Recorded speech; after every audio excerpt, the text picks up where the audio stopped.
সানগ্রেড কেন মারলেন সাংবাদিকরা থাকাকালীন? সাংবাদিকদের কেন মারলেন?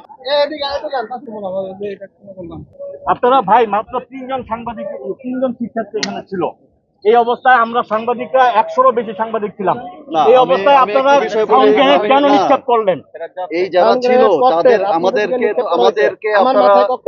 আপনারা আমাদেরকে আইন শৃঙ্খলা রক্ষার কাজে সহায়তা করা হচ্ছে। আমারও দায়িত্ব, আপনারও দায়িত্ব। আমরা তো সহযোগিতা করছিলাম। আমি শেষ করি। জি বলেন।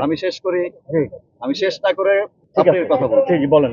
আপনারা যেভাবে তাদেরকে ঘিরে রেখেছেন, কারণ এই জায়গাটাতে তো বিশ্ববিদ্যালয় কর্তৃপক্ষের পরিষ্কার নির্দেশনা আছে যে এখানে কোনো ছাত্র আসবে না, এবং তাদের সঙ্গে আপনারা শুরু থেকেই দেখেছেন যে তাদেরকে আমরা রিকোয়েস্ট করছি যে ভাই আপনারা চলে যান, ওই অঞ্চলে যান, এখানে আসবেন না। এটা বিশ্ববিদ্যালয় কর্তৃপক্ষের নির্দেশনা।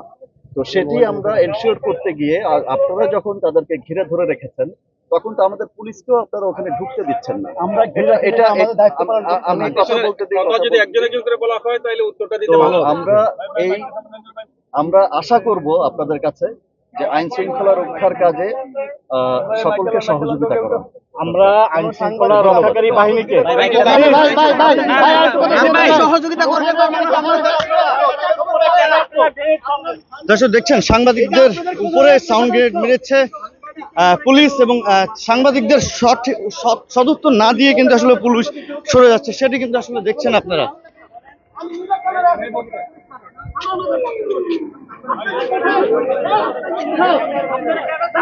এবং দেখছেন যে আসলে দায়িত্বরত যে পুলিশ কর্মকর্তা রয়েছে তিনি কিন্তু কোনো কথা বলছেন না সাংবাদিকদের সাথে, তিনি কিন্তু আসলে সাংবাদিকদের থেকে সরে যাওয়ার চেষ্টা করছেন।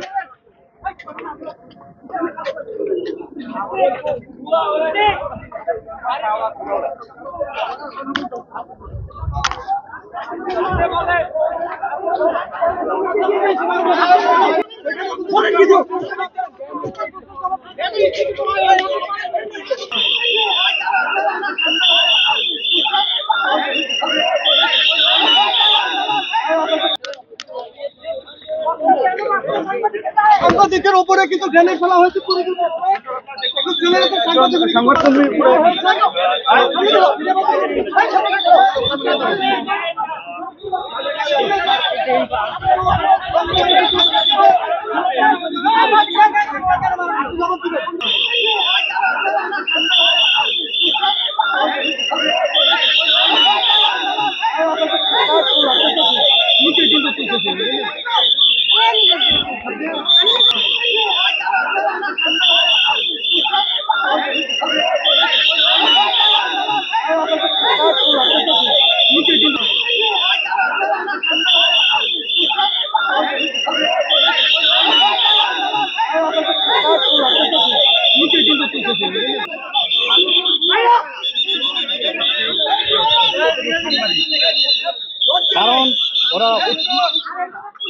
কারণ ওনারা উত্তর দিতে পারছে না। দর্শক, ডিএমপির যুগ্ম কমিশনার মেহেদী হাসান কিন্তু সাংবাদিকদের উপরে সাউন্ড গ্রেনেড মেরেছে, এবং সাংবাদিকরা যখন তাকে প্রশ্ন উত্তর করছে তিনি কিন্তু কোনো প্রশ্নের উত্তর কিন্তু আসলে তিনি না দিয়ে কিন্তু আসলে তিনি সটকে যাওয়ার চেষ্টা করছিলেন।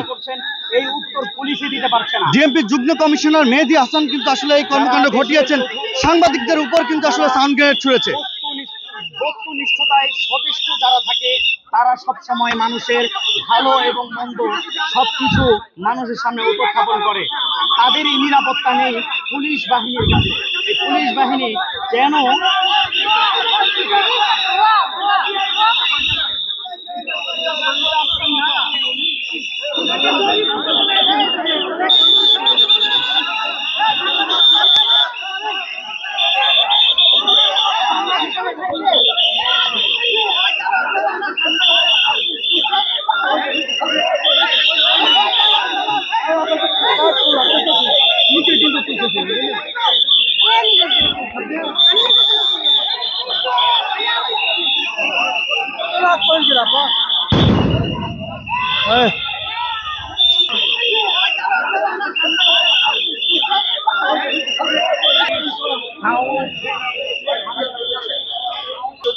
আমরা যখন সর্বশেষ লক্ষ্য করে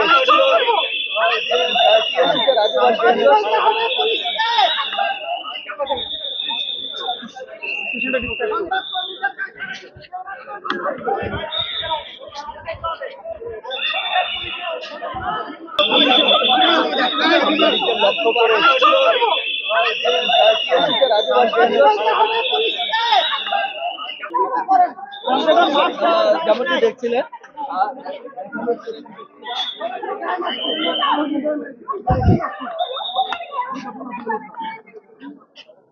এখানে না 5টা মারছে, টোটাল 2টা সংবাদ কর্মীদের গায়ে মারছে।